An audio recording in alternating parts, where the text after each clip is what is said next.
Hello friends, welcome to my channel. हमारी classes चल रही थी कॉन्स्टिट्यूशन के बारे में। और हमने हमारी लास्ट क्लास में डिस्कस किए थे शेड्यूल्स ऑफ कॉन्स्टिट्यूशन। उसमें हमने पहले 6 शेड्यूल डिस्कस किए थे और अब हम आज की हमारी क्लास में आगे के 6 शेड्यूल डिस्कस करेंगे। और हमारा फर्स्ट शेड्यूल नंबर 7 है, जिसमें शेड्यूल नंबर 7 हमें क्या प्रोवाइड करता है, हमारी कंट्री को फेडरल स्ट्रक्चर।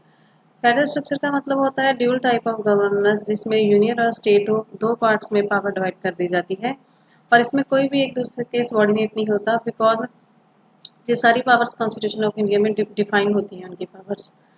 तो और हमारा जो शेड्यूल 7 है उसने इस पावर्स के लिए 3 लिस्ट डिस्क्राइब की है, जो आती है आर्टिकल 246 में। नंबर फर्स्ट पे है यूनियन लिस्ट। यूनियन लिस्ट वो होती है जिन सब्जेक्ट्स के ऊपर हमारे सेंट्रल गवर्नमेंट लॉज बना सकती है, उसे बोलते हैं यूनियन लिस्ट। और स्टेट लिस्ट जिसके ऊपर स्टेट गवर्नमेंट लॉ बना सकती है। और कंकरेंट लिस्ट जिसके ऊपर दोनों यूनियन और स्टेट दोनों डिसीजन ले सकते हैं। और अभी हमारी यूनियन लिस्ट में ओरिजिनली कितने सब्जेक्ट्स थे? 97। स्टेट लिस्ट में थे 66, कंकरेंट लिस्ट में थे 47। और करंटली हमारी यूनियन लिस्ट में है 98, स्टेट लिस्ट में 61, कंकरेंट लिस्ट में 52। यहाँ पे आप देखोगे कि स्टेट लिस्ट 5 माइनस हो गए हैं और कंकरेंट लिस्ट में 5 ऐड हो गए हैं।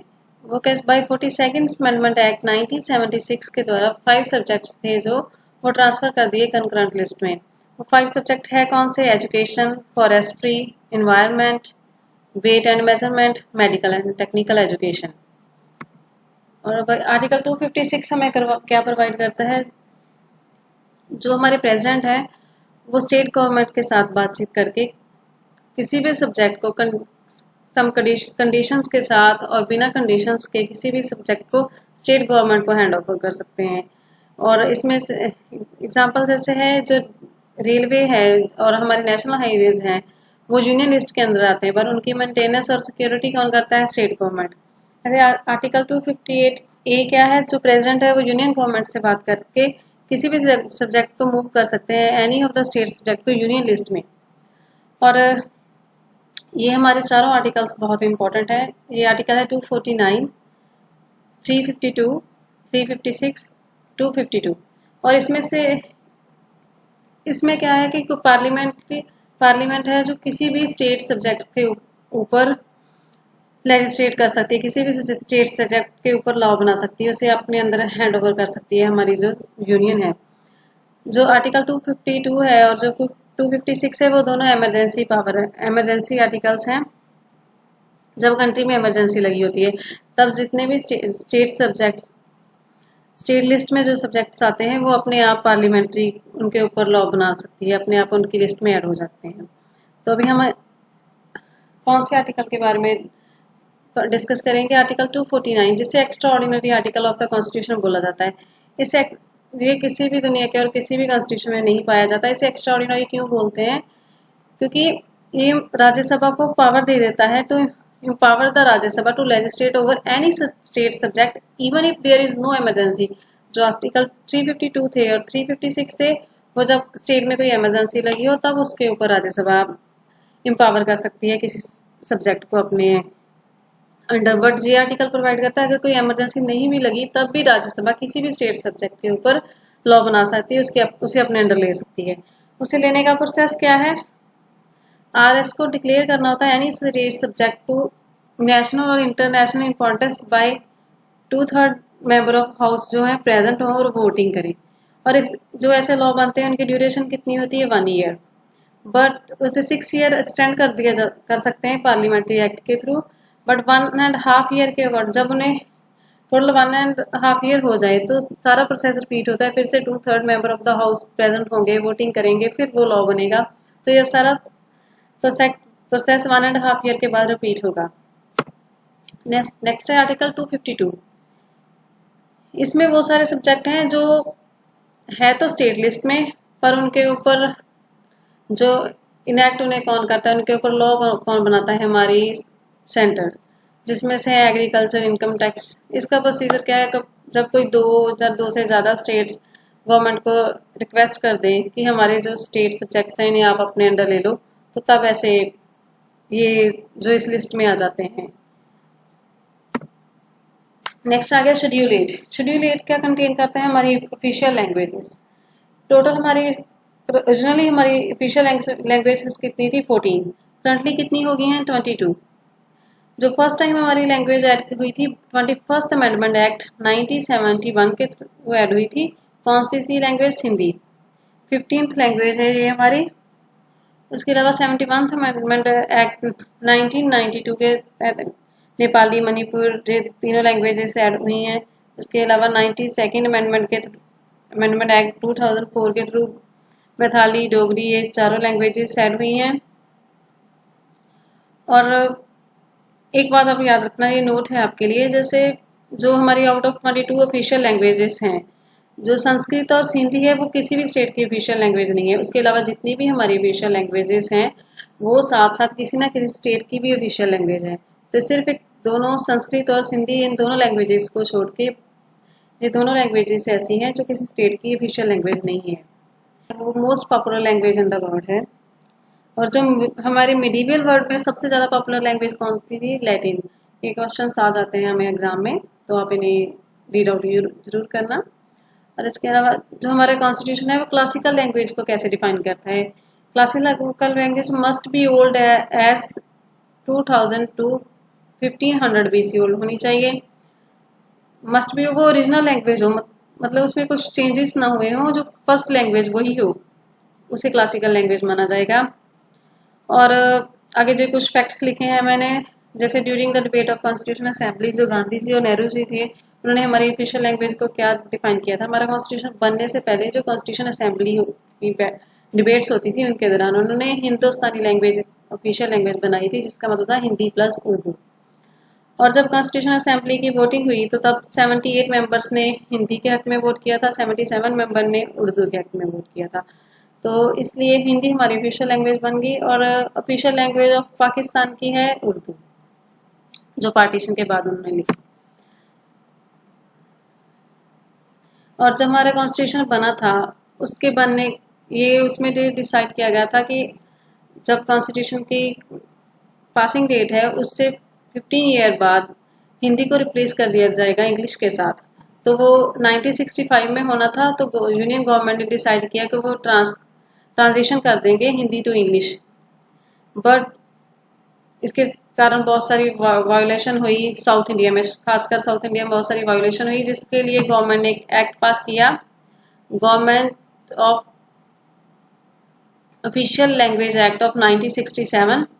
और इसमें क्या था, उन्होंने कंटिन्यू किया इंग्लिश को हिंदी के साथ as the official language for indefinite period, कोई समय डिफाइन नहीं किया। और उन्होंने बताया कि यूपीएससी के एग्जाम के लिए हिंदी और इंग्लिश दोनों की नॉलेज मस्ट है। जो और इसके अलावा जो भी ऑफिशियल कम्युनिकेशन होगी between the government and non Hindi state में वो इंग्लिश में होगी। और जितनी भी ऑफिशियल कम्युनिकेशन होगी between the non Hindi state and the Hindi states वो भी इंग्लिश में होगी। और इसके अलावा जो और कम्युनिकेशन होगी हिंदी टू नॉन हिंदी वो होनी चाहिए। जब हिंदी स्टेट नॉन हिंदी से कम्युनिकेट करेगी तो वो होगी हिंदी में along with the English transaction, उसके साथ साथ उसकी इंग्लिश ट्रांसलेशन भी की हो। आर्टिकल 345 क्या डिफाइन करता है? अगर कोई भी स्टेट किसी भी लैंग्वेज को अपनी ऑफिशियल लैंग्वेज नहीं डिक्लेयर करती, कोई भी लैंग्वेज उनकी ऑफिशियल लैंग्वेज नहीं होगी, तो इंग्लिश अपने आप उनकी ऑफिशियल लैंग्वेज बन जाएगी। तो एक नागालैंड ऐसी स्टेट है जिसकी ऑफिशियल लैंग्वेज कौन सी है? इंग्लिश।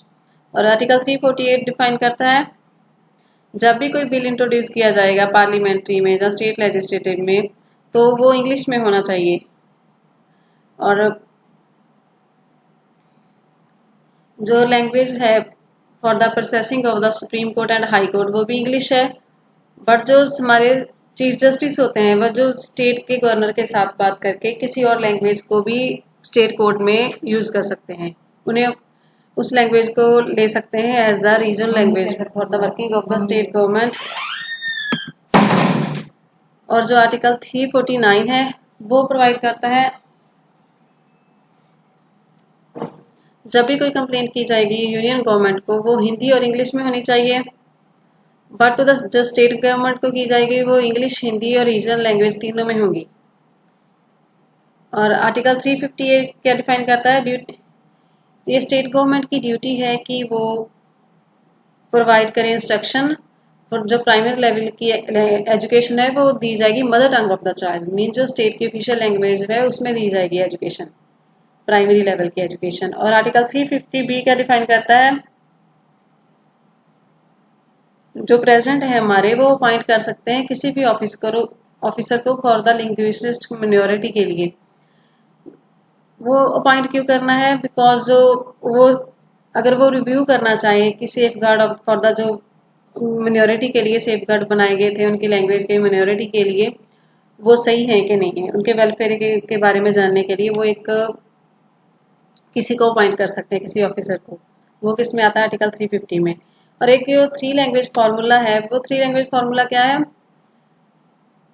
ये किसके द्वारा ये दिया गया था, by ministry of education. Sorry ये मैंने एक लाइन रॉन्ग है इसमें, ये दिया कब गया था, 1968 में बाय मिनिस्ट्री ऑफ एजुकेशन।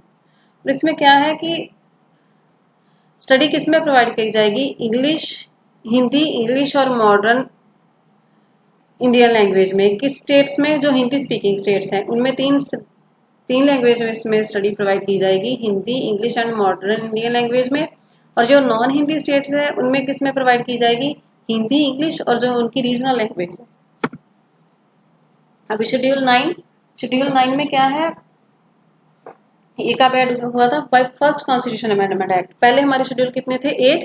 जो पहला शेड्यूल था जो ऐड हुआ था, शेड्यूल 9 बाय 1951 में ऐड हुआ था by first constitution amendment act.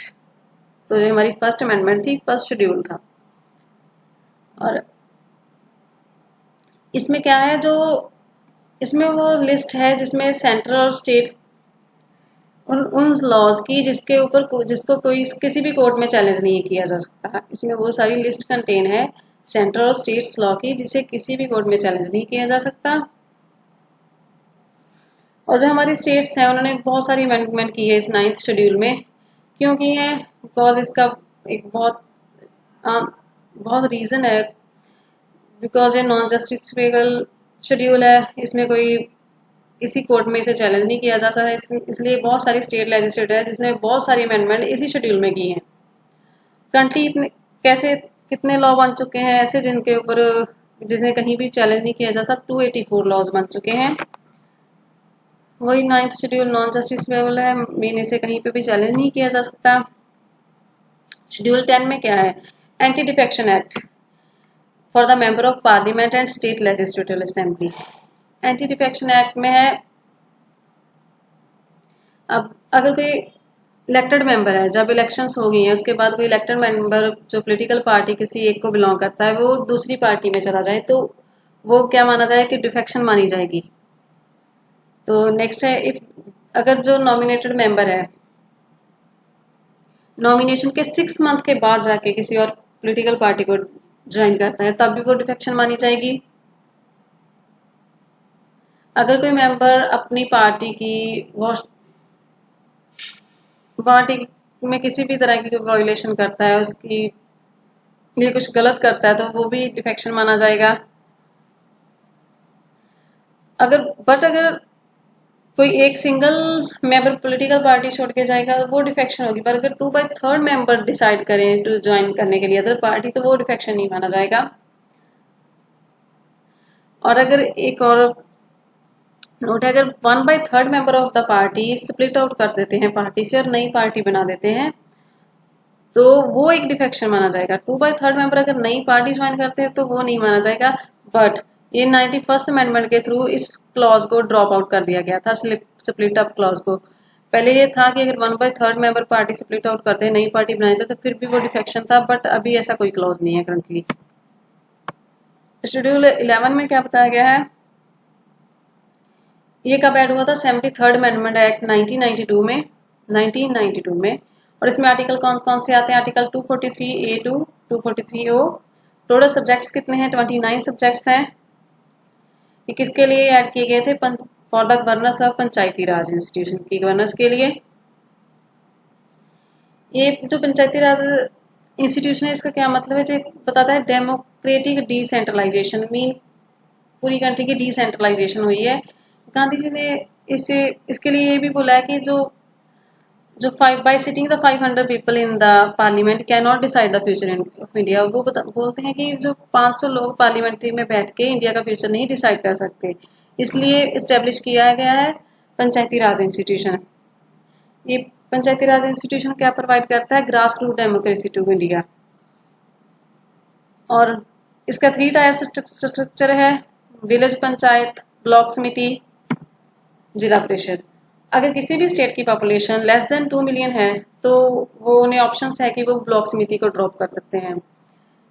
इसके साथ और एक क्या प्रोवाइड करता है? ग्राम सभा प्रोवाइड करता है, जिसका कितना टेनर है? 5 ईयर का समय होता है।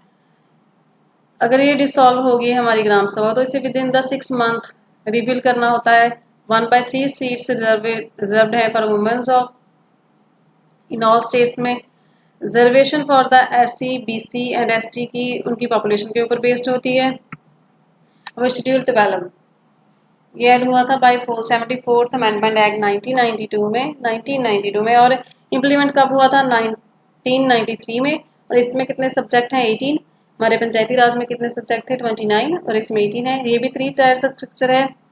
फर्स्ट है म्यूनिसिपल कॉर्पोरेशन, जिसमें कितनी आएगी? अगर किसी सिटी की पॉपुलेशन कितनी है? 5 to 10 लाख तो म्यूनिसिपल कॉर्पोरेशन बनेगी। अगर 5 to 1 लाख है तो म्यूनिसिपल कमेटीज बनेगी। अगर नगर पंचायत बनेगी अगर लेस देन 1 लाख है तो। इसमें भी 1/3% रिजर्वेशन फॉर द वुमेन है। इसकी इलेक्शंस कौन करवाता है? इलेक्शन कमीशन करवाता है हमारा। तो ये हमारे 12 शेड्यूल थे जो हमने डिस्कस किए, 2 पार्ट्स में डिस्कस किए हैं। एक हमने हमारी पहली वीडियो में डिस्कस किए थे और ये बाकी के 6 हैं। होप आपको वीडियो अच्छी लगी होगी। थैंक्स।